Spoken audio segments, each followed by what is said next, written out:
Olá pessoal, aqui é a Prof. Luciele e na aula de hoje a gente vai aprender a resolver algumas questões da disciplina de irrigação no passo a passo, tá pessoal? A gente vai resolver então alguns exercícios de disponibilidade de água no solo, toda a questão da água, né, disponível no solo. Também a gente vai calcular a lâmina de irrigação, né, necessária, de acordo então com as condições de campo, né, de capacidade de campo, ponto de murcha permanente.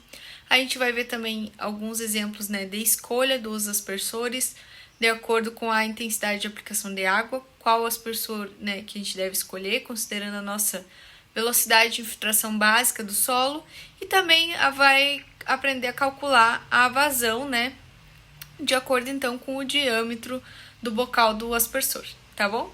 Então, vamos lá aprender! Oi, pessoal! Hoje a gente vai resolver algumas questões, tá?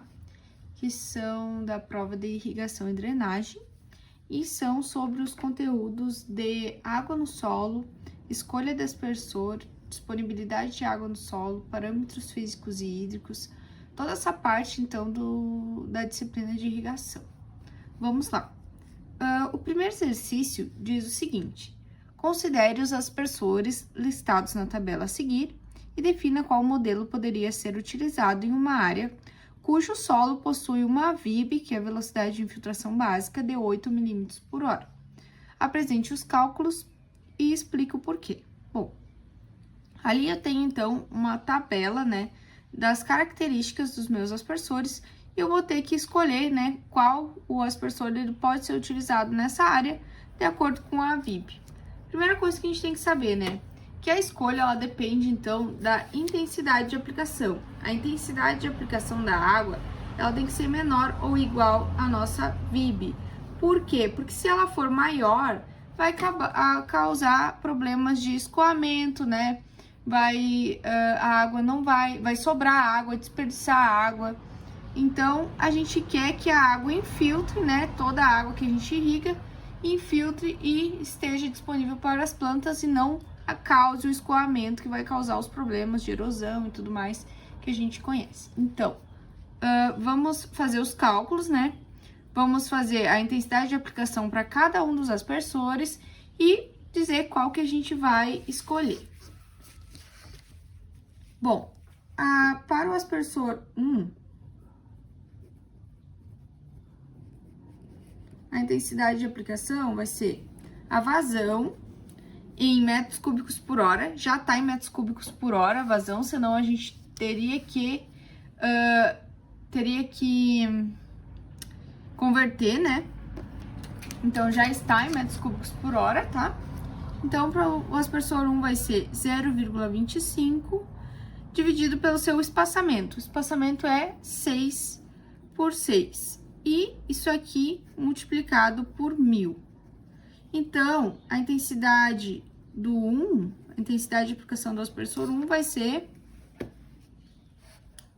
0,25. Aqui, pessoal. 0,25 dividido por, vou colocar parênteses, porque senão a calculadora pode dar erro ali. 6 vezes 6. Isso aqui vezes 1000. Então, vai ser 6,94 milímetros por hora. Vamos lá para o cálculo do aspersor 2, então.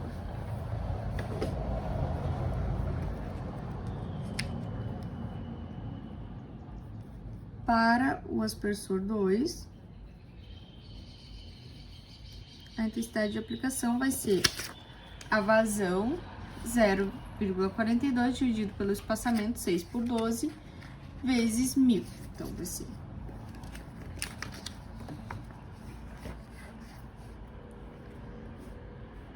0,42, 6 por 12, isso aqui vezes 1000. Então, a intensidade para o aspersor 2 vai ser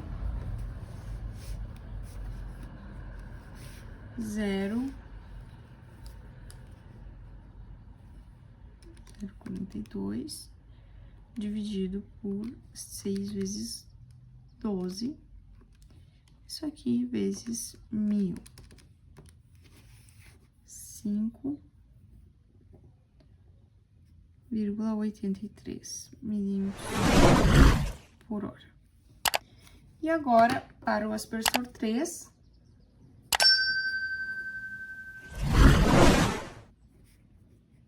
a intensidade de aplicação vai ser 0,53, que é a vazão, dividido pelo espaçamento 12 por 18. 0,53 dividido pelo espaçamento que é 12 por 18. Isso aqui vezes 1000.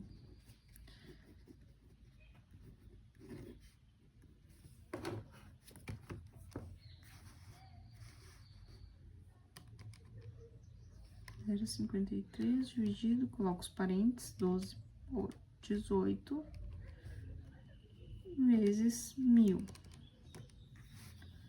2,45 milímetros por hora. Então, pessoal, qual aspersor desses aqui a gente vai escolher se a nossa VIB,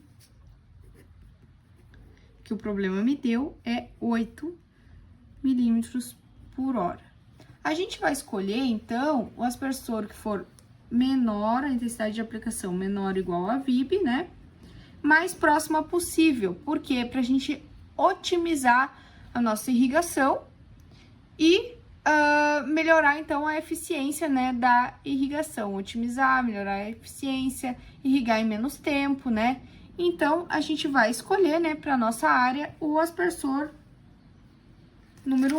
Então, aqui a gente vai colocar, ó, as intensidades de aplicação, tá? Na resposta. É 6,94 o primeiro, 5,83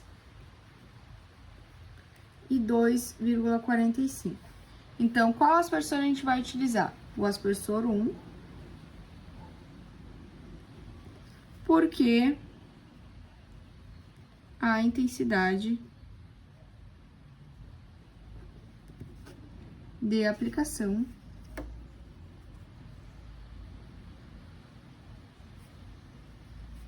é menor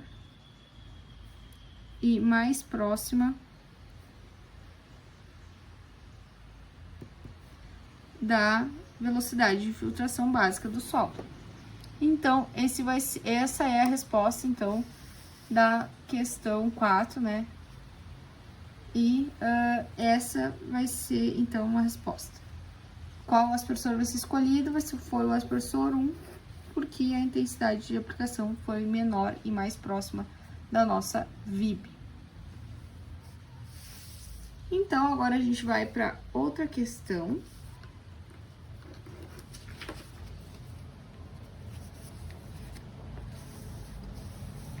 A gente vai resolver agora uma questão sobre a disponibilidade de água no solo, a capacidade total de água desse solo que vai estar disponível para as plantas, a capacidade real de água.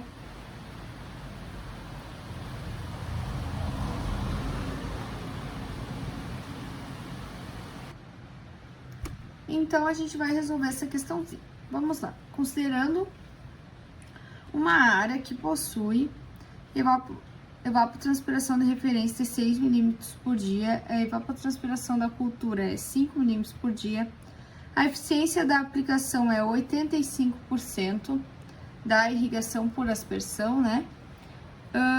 A capacidade de campo, a umidade na capacidade de campo é 35%, a umidade no ponto de murcha permanente, que é a umidade de campo, a capacidade de campo, então, é a máxima disponível para as plantas, né? A máxima quantidade de água disponível para as plantas. E no ponto de murcha é onde a gente não quer que chegar, porque se o solo chegar nessa umidade, as plantas não vão mais conseguir absorver a água vai ficar retida nos microporos, não vai ficar disponível para as plantas e a gente vai acabar, então, com a planta murchando permanentemente, como o nome já diz. Então, a gente não vai conseguir recuperar essa planta. Então, por isso que é importante a gente sempre cuidar para nunca, né, deixar o nosso sistema chegar nessa umidade no ponto de murcha permanente. A densidade desse solo, tá, é 1,38 gramas por centímetros cúbicos. A profundidade do sistema radicular, 40 centímetros. E o fator de disponibilidade de água para a cultura da soja, que é um exemplo hipotético, soja, 0,45, tá? Então, qual vai ser a nossa disponibilidade total de água? A gente vai calcular para saber, então, quantos milímetros a gente vai ter para cada centímetros de solo. Então, a gente vai saber quanto que tem de disponível, quanto que essa água vai ser, então, disponível, né? A nossa disponibilidade total de água. Então, vai ser a letra A, DTA, igual a umidade na capacidade de campo, que o problema me deu de 35, menos a umidade no ponto de murcha permanente, que é 15, dividido por 10, vezes a densidade do solo, que é 1,38. Então, a DTA é só fazer essa continha, tá? 35 menos 15 dividido por 10. 2 vezes 1,38. 2,76 milímetros disponível em cada centímetro de solo, tá?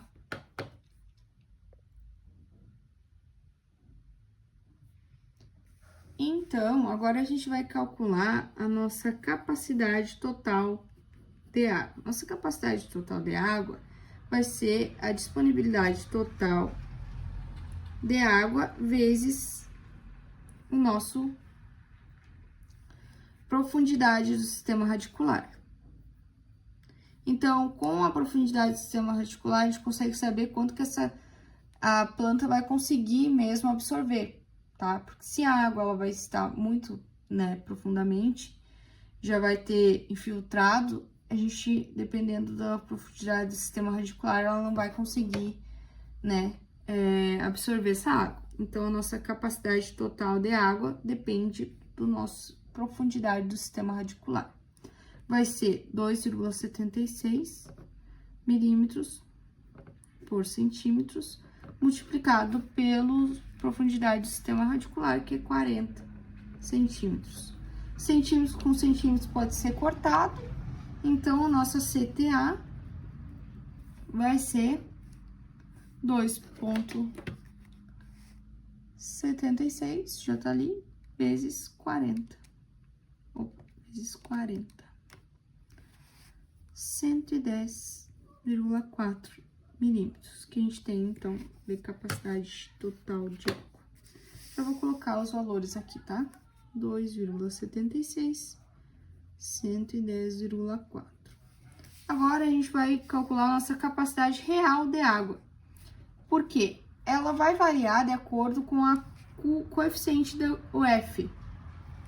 Que o F, então, é um fator de disponibilidade que cada cultura precisa.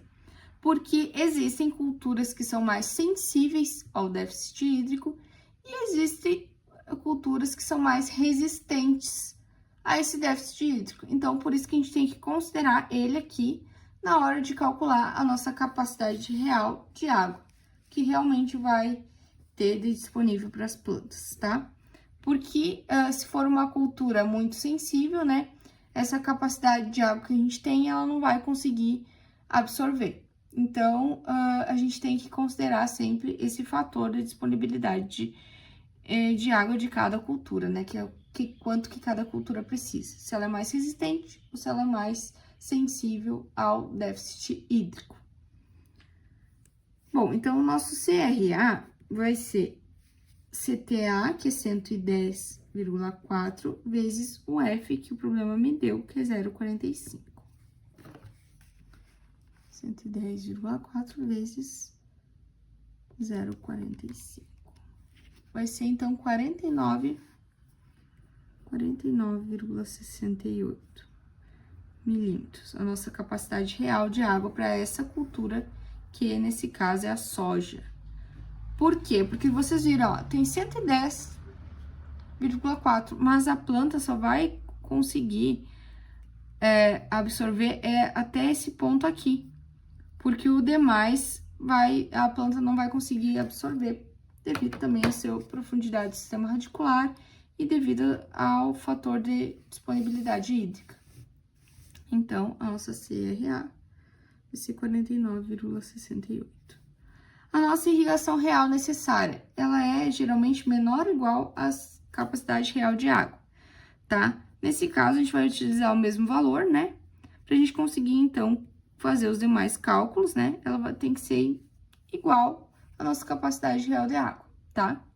Ela pode ser menor ou igual. Vamos considerar a hipótese dela ser igual. A irrigação total necessária vai ser a irrigação real necessária dividido pela eficiência do sistema de irrigação. Essa eficiência, então, varia de acordo com cada sistema e a aspersão convencional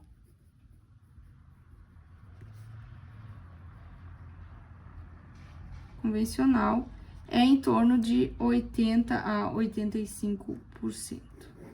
Então, a gente tem aqui no problema que me deu que é 85%. Esse valor a gente precisa tirar da porcentagem, tá? Então, a gente vai fazer 0,85, né? E vai dividir, então, a nossa AD vai ser IRN igual a 49,68 milímetros. E aí, então, a nossa irrigação total necessária vai ser 49,68 milímetros dividido pela eficiência de aplicação 0,85. Lembrando que esse aqui, pessoal, é para um caso sem chuva, tá? Sem chuva, porque o problema me disse ali, ó, sem precipitação efetiva. Se tivesse ocorrido chuva, a gente teria descontado aqui os milímetros da chuva, tá? Nessa etapa.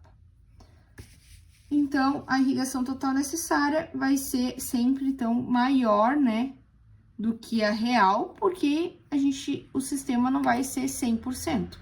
Nenhum equipamento, né, vai funcionar 100% sempre. Então, não vai chegar à eficiência de 100%, né?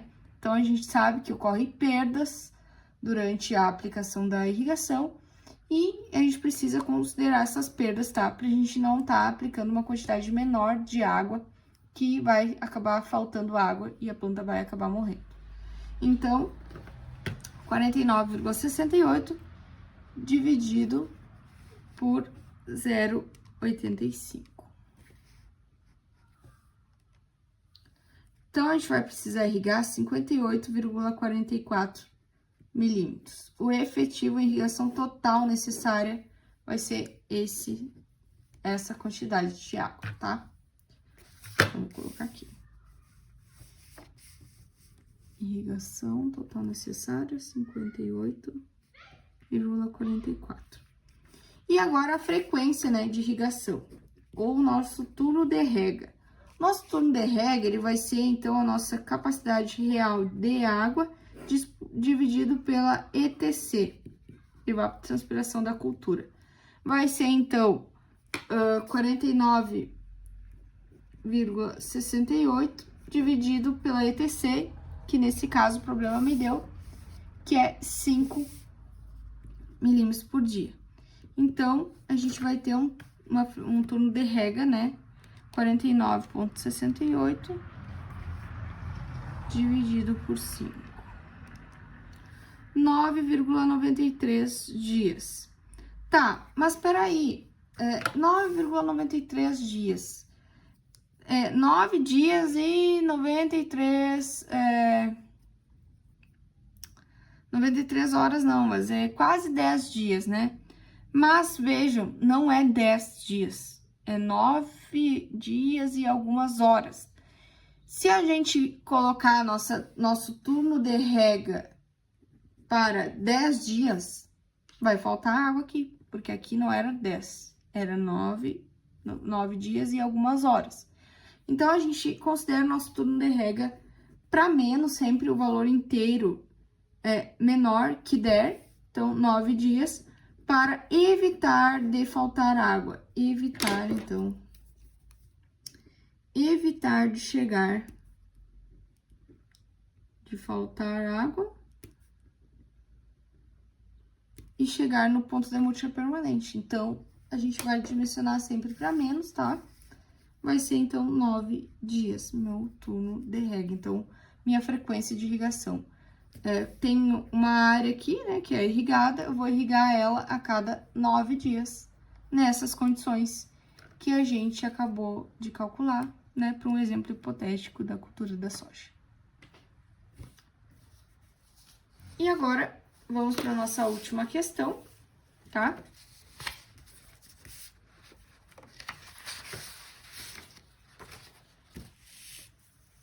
Então, a vazão, né, de um aspersor, ela é influenciada pelo coeficiente de descarga, tá? Que ele varia de acordo com o tipo de jato que está saindo na tubulação, tá?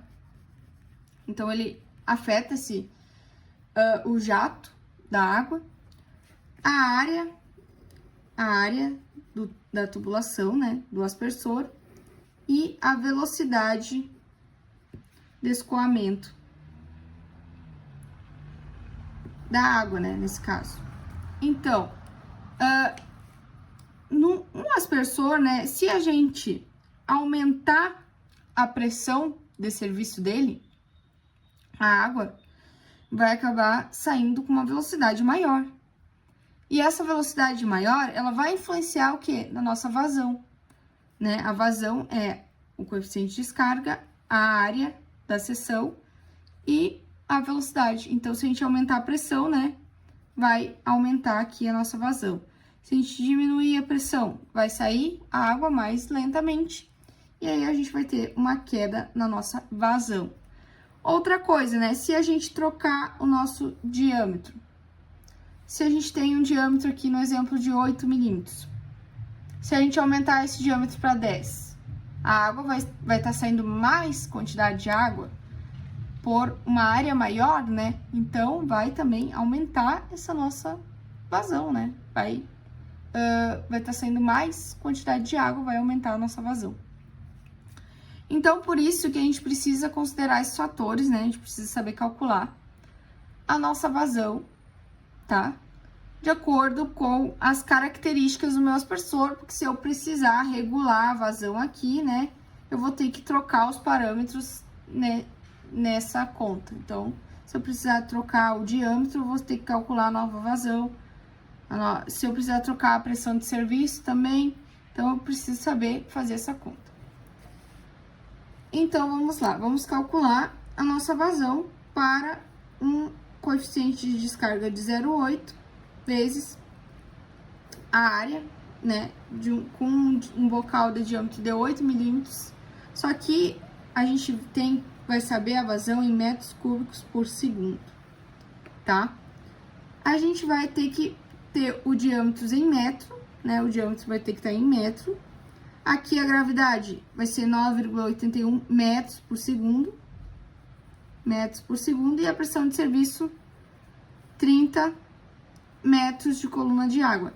Então, vejam, está tudo em metros, né? Menos, o problema não me deu o diâmetro que me deu em milímetros. Então, a gente precisa, né, transformar esse diâmetro que está em milímetros para metro. E como que a gente transforma? A gente divide 8 por 1000, né? Então, vai ser 8 vezes 10 dá menos 3, ou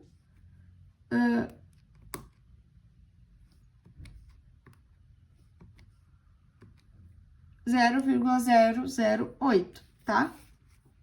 Vou colocar 0,008 metros ou 8 vezes 10 a menos 3 metros.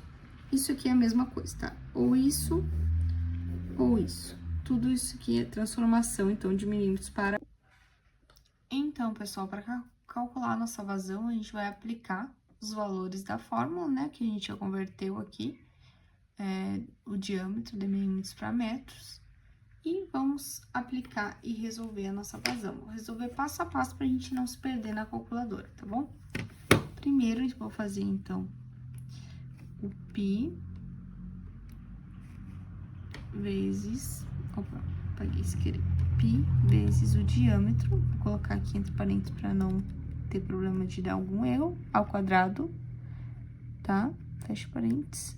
Dividido por 4. Esse valor vai dar 5,02 vezes 10 na menos 5.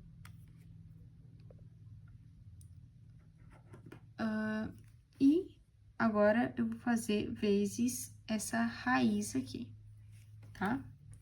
Então, esse valor vezes raiz... Vou colocar parênteses para não dar nenhum erro. Raiz de 2 vezes 9,81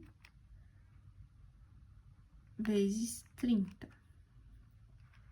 Fecho parênteses, fecho parênteses.